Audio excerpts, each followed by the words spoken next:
Isang mapagpalang umaga sa ating lahat, mga kapatid ko kay Kristo, mula sa The Solid Rock Morning Devotion, isang kagalakan na muli tayo ay makapagbulay-bulay sa salita ng Panginoon sa umaga ito.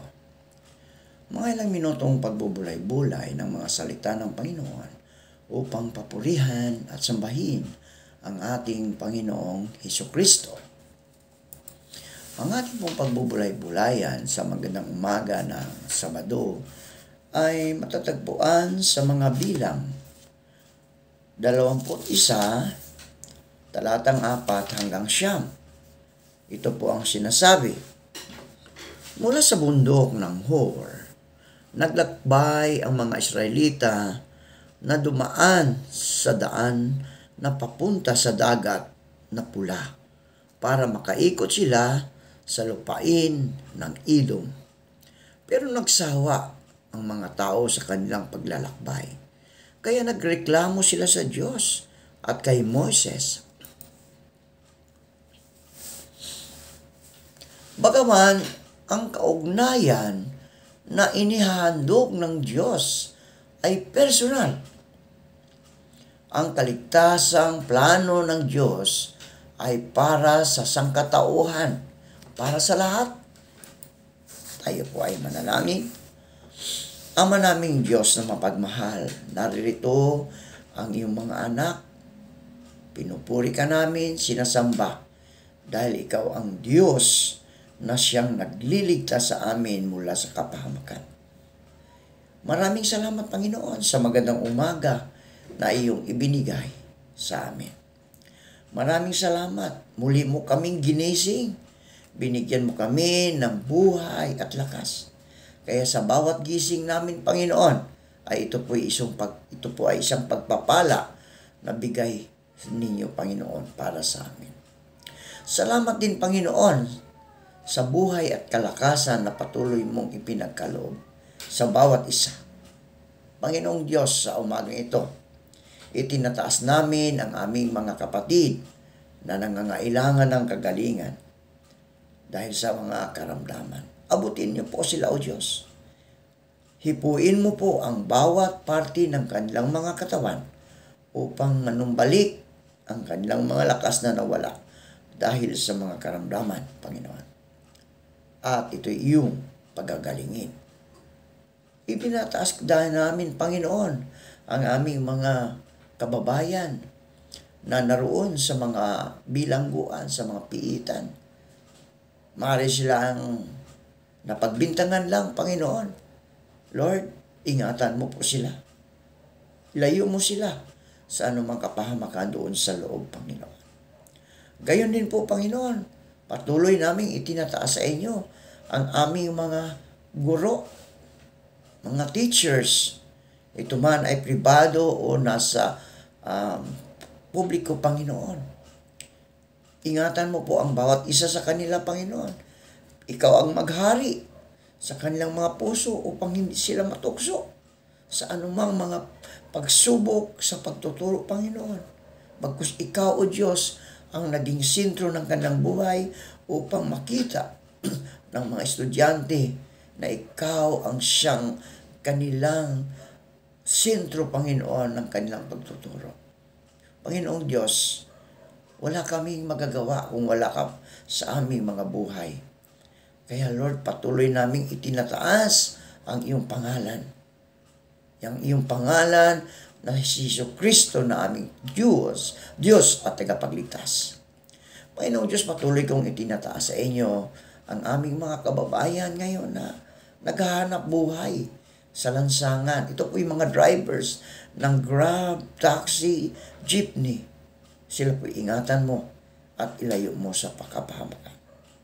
Maraming salamat, Panginoon, sa mga katugunan sa aming mga panalangin sa pangalan ni Jesucristo na aming Diyos at tagapagligtas. Amen. Ang pangalan ng aklat ng mga bilang ay hango sa ginawang pagbibilang ng mga tao na nasa tamang gulang at ng mga Levita. Gayon pa man, ang pamagat na ito ay hindi nahahayag sa kabuuan ng aklat.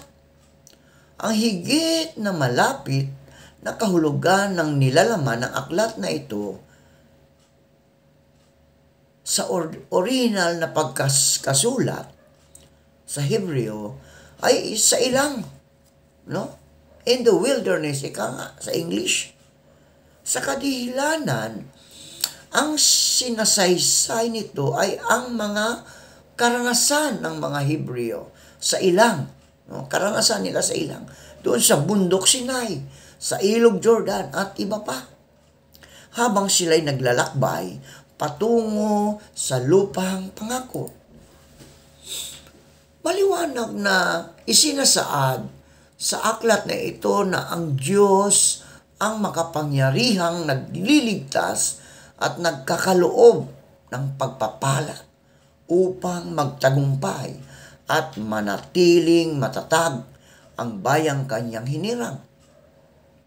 Maring hindi katanggap-tanggap sa ating kapanahunan ang napakaraming digmaan at pagpatay na napapaloob sa aklat na ito. Subalit, ayon sa patutuo at karanasan ng mga taong ito, ang Diyos nila ay maaaring gumamit ng anumang paraan, lalo na't ito ang paraan ng halos lahat ng pamahalaan noon, upang ipakita niya ang kanyang katapatan at pagkalinga sa kanila. Dahil sa ganitong paniniwala, mga kaibigan ko, ipinakita at inihayag ng mga Israelita ang kabutihan ng Diyos sa lahat ng bansa at sa buong daigdig. Pinatunayan ng kanilang karanasan na ang Diyos ay maaasahan at mapagkakatiwalaan sa anumang pangangailangan.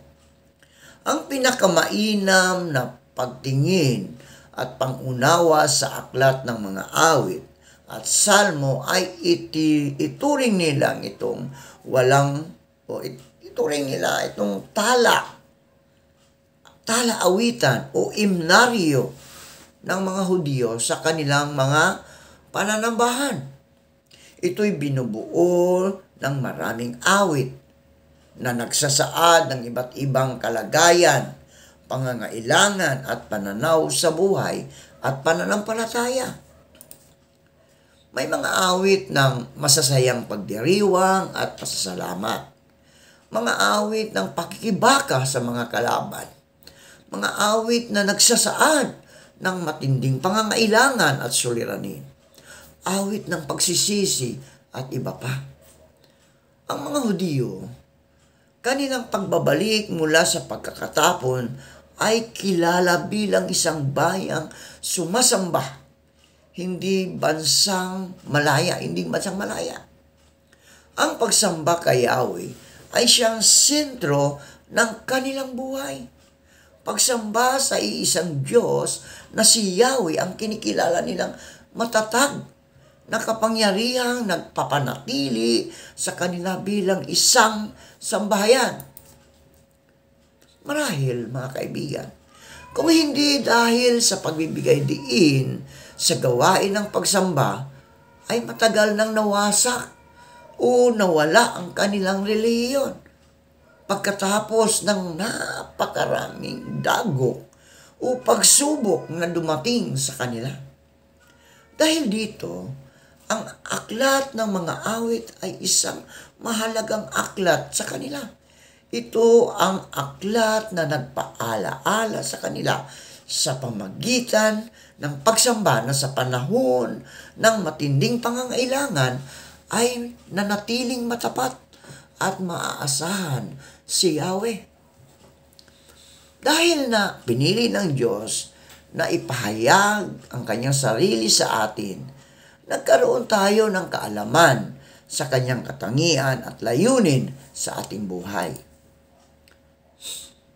Dahil sa kinilala na natin ang ating manlilikha, mga kaibigan, maging sa payak na pamamaraan, mayroon mga inaasahang pagbabago na magaganap sa ating buhay, mga kaibigan. May magaganap o inaasahang pagbabago sa ating buhay na magaganap. May dulot na pagbabago ang bunga ng pagkakilala natin sa ating Diyos na manlilikha. Ang pagbabagong nabanggit ay hindi sa pilitan, mga kaibigan. Hindi ito sa pilitan. Ganon pa man, dahil sa udyok ng pagmamahal, minarapat ng Diyos na pagkalooban ang kanyang bayan ng gabay kung paano sasalamin ng kanilang buhay ang pagpapaloob nila sa tipan ng Diyos. Hindi maaari kung magkaganoon na pareho pa rin ang ating pananampalataya sa buhay pagkatapos na makilala natin ang Diyos ng kasaysayan. At siya rin ang naging Diyos ng karanasan. Manalangin tayo. Marami po salamat, Panginoon, sa panibagong araw at buhay na patuloy mong ibinigay para sa amin. Salamat, O Diyos, muli mo kaming ginising, binigyan mo kami ng buhay, iniingatan mo kami sa aming pagtulog. Panginoong Diyos, patuloy kong itinataas sa inyo ang aming mga kapatid sa aming mga kapatid sa pananampalataya na nangangailangan ng kagalingan. Panginoong Diyos, dalangin ko, Panginoon, na pagpalain mo po ang lahat ng nakikinig sa iyong mga salita, Panginoon, at ilayo mo po sila sa anumang kapahamakan. Panginoong Diyos, dalangin ko na ang mga kalalakihan ngayon na magkakaroon ng isang fellowship sa UCCP, Tihero, na maging successful nawa ang gawain ito para sa mga kalalakihan. Patuloy mo pong pagpalain ang mga pamunuan ng kalalakihan ng South Manila Conference, Panginoon, or Lowland South Manila Conference na pinangunahan ng aming Conference Minister, Reverend Ferdinand Saria, na merong gawain at meron din gawain sa Pangasinan ng mga kababaihan. Patuloy mo po silang gabayan, ingatan doon. Lord, sa umagang ito, patuloy ko rin itinataas sa inyo ang lahat ng nakikinig sa umagang ito na ingatan mo po sila, O Diyos. Ilayo mo po sila sa anumang kapahamakan. Purihin ka, O Diyos, at ang lahat ng ito ay aming ibinabalik ang parangal sa aming Diyos na tagapagligtas. Amen at amen.